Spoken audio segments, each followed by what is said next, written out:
ಅವರಿಗಿಂತ political prosecution ಯಾವ ಮಂತ್ರಿನೂ involve ಆಗಿಲ್ಲ, ಯಾವುದಕ್ಕೂ ಸಂಬಂಧ ಇಲ್ಲ. ಕಾನೂನು ಏನಿದೆ, ಕಾನೂನು ಪ್ರಕಾರ ಯಾರೇನ ತನಿಖಾಧಿಕಾರಿಗಳು ಮಾಡ್ತಾರೆ, ನಮಗೂ ಅದಕ್ಕೂ ಸಂಬಂಧ ಇಲ್ಲ. ಕೇಂದ್ರ ಸರ್ಕಾರದವ್ರು ತನಿಖೆ ಮಾಡ್ತೀವಿ ಅಂತ ಅವರಿಗಿಂತ ಪೊಲಿಟಿಕಲ್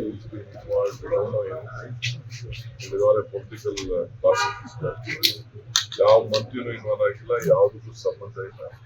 ಕಾನೂನು ಏನಿದೆ, ಕಾನೂನು ಪ್ರಕಾರ ಯಾರೇನ ತನಿಖಾಧಿಕಾರಿಗಳು ಮಾಡ್ತಾರೆ, ನಮಗೂ ಅದಕ್ಕೂ ಸಂಬಂಧ ಇಲ್ಲ.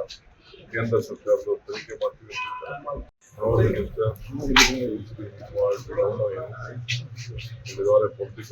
ಪ್ರಾಸಿಕ್ಯೂಷನ್ ಯಾವ ಮಂತ್ರಿನೂ ಇನ್ವಾಲ್ವ್ ಆಗಿಲ್ಲ, ಯಾವುದಕ್ಕೂ ಸಂಬಂಧ ಇಲ್ಲ. ಕಾನೂನು ಏನಿದೆ, ಕಾನೂನು ಪ್ರಕಾರ ಯಾರೇನ ತನಿಖಾಧಿಕಾರಿಗಳು ಮಾಡ್ತಾರೆ, ನಮಗೂ ಅದಕ್ಕೂ ಸಂಬಂಧ ಇಲ್ಲ. ಕೇಂದ್ರ ಸರ್ಕಾರದವ್ರು ತನಿಖೆ ಮಾಡ್ತೀವಿ ಅಂತ ಅವರಿಗಿಂತ ಪೊಲಿಟಿಕಲ್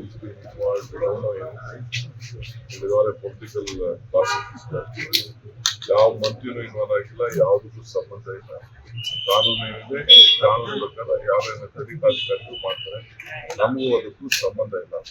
ಕೇಂದ್ರ ಸರ್ಕಾರದವ್ರು ತನಿಖೆ ಮಾಡ್ತೀವಿ ಅಂತ ಅವರಿಗಿಂತ ಪೊಲಿಟಿಕಲ್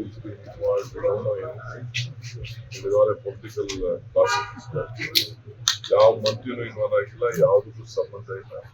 ಕಾನೂನು ಏನಿದೆ, ಕಾನೂನು ಪ್ರಕಾರ ಯಾರೇನ ತನಿಖಾಧಿಕಾರಿಗಳು ಮಾಡ್ತಾರೆ, ನಮಗೂ ಅದಕ್ಕೂ ಸಂಬಂಧ ಇಲ್ಲ. ಕೇಂದ್ರ ಸರ್ಕಾರದವ್ರು ತನಿಖೆ ಮಾಡ್ತಾರೆ. ಲೇಟೆಸ್ಟ್ ಹಾಗೂ ಇಂಟ್ರೆಸ್ಟಿಂಗ್ ಸುದ್ದಿಗಳಿಗಾಗಿ ಬಾಸ್ ಟಿವಿ ಕನ್ನಡ ಚಾನೆಲ್ನ ಸಬ್ಸ್ಕ್ರೈಬ್ ಮಾಡಿ, ಹಾಗೆಯೇ ಬೆಲ್ ಐಕಾನ್ ಪ್ರೆಸ್ ಮಾಡಿ. ಇದರ ಜೊತೆಗೆ ಫೇಸ್ಬುಕ್, ಇನ್ಸ್ಟಾಗ್ರಾಮ್, ಎಕ್ಸ್ನಲ್ಲೂ ಮಿಸ್ ಮಾಡದೆ ಫಾಲೋ ಮಾಡಿ.